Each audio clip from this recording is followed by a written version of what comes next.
30वें सांस्कृतिक महासम्मेलन में देश के तमाम कोने कोने से पधारे मेरे आदिवासी भाइयों और इस धरती पर अवतरित जिन महापुरुषों की वजह से मैं जिनकी संस्कृति, जिनके महान क्रांतिवीर गाथाओं के साथ आज आदिवासी समाज जिस तरीके से अपना सब कुछ लेके चल रहा है, उन महान वीर पुरुषों को मैं नमन करते हुए अपनी बात को रखना चाहता हूं। साथियों, देश के आजादी के दौरान भारत के संविधान में रखे गए मूल स्वतंत्रता, समानता एवं बंधुत्व कि यदि पूरी तरीके से आज संविधान पूर्ण तरीके से लागू होता तो आदिवासी को एकता करने की आवश्यकता नहीं होती, हमें एकत्रित होने की जरूरत नहीं पड़ती। लेकिन आज भी आदिवासी समाज संविधान लागू होने से पूर्व पूरा देश गुलामी महसूस करता था और आजादी के बाद आदिवासी समाज ही अपने आप में इस देश में गुलामी महसूस करने लगा है। ऐसा क्यों है? भारत के नहीं, पूरे विश्व के कोने कोने में जो आदिवासी भाई हैं, पूरे संपूर्ण विश्व में लगभग सभी की समस्याएं एक जैसी ही है।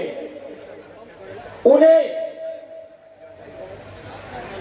हर क्षेत्र में, जैसे ऑस्ट्रेलिया के एबोरिजिनल, अमेरिका के red Indians, Europe, Asia, Africa के मूल आदिवासी, सबकी स्थितियां एक जैसी ही है।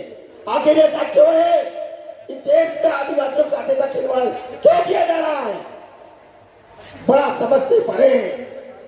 कारण कि मेरा आदिवासी समाज टुकड़ों में बटा हुआ था, शिक्षा का अभाव था, जो एक था, समाज समय के साथ एकत्रित हुए, उन्होंने अपने अपने स्तर से संघर्ष किया और आज इतिहास में अपना नाम दर्ज करवा गए और इसी के साथ उनके आदर्शों पे आज हमारा समाज खड़ा हुआ है।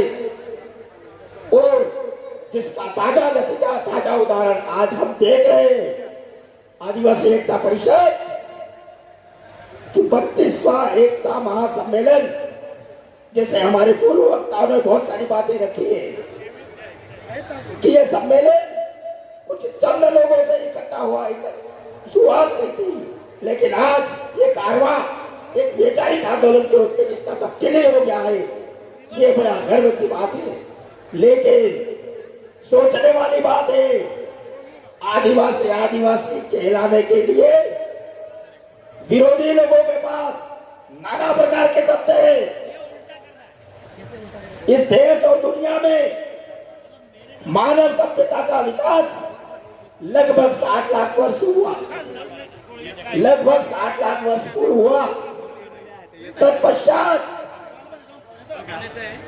लगभग 50 वर्ष पूर्व मानव का मानसिक और शारीरिक विकास हुआ। उसके बाद कृषि का विकास हुआ लगभग 10,000 वर्ष पूर्व। लेकिन कृषि के विकास के साथ साथ राजनयिक शक्तियां भी उभरने लगी और राजनयिक शक्तियों के साथ संपत्ति रखने का जो अधिकार कुछ प्रभु लोगों के पास जाना था, उन लोगों ने संपत्ति के ऊपर अपना अधिकार करना शुरू किया और संपत्ति के साथ साथ आदिवासियों का शोषण हुआ।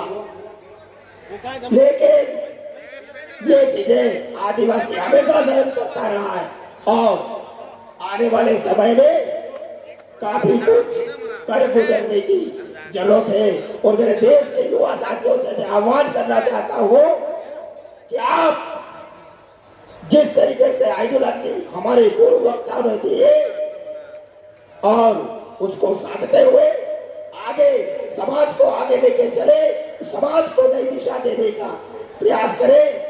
आपकी जय जय जवान।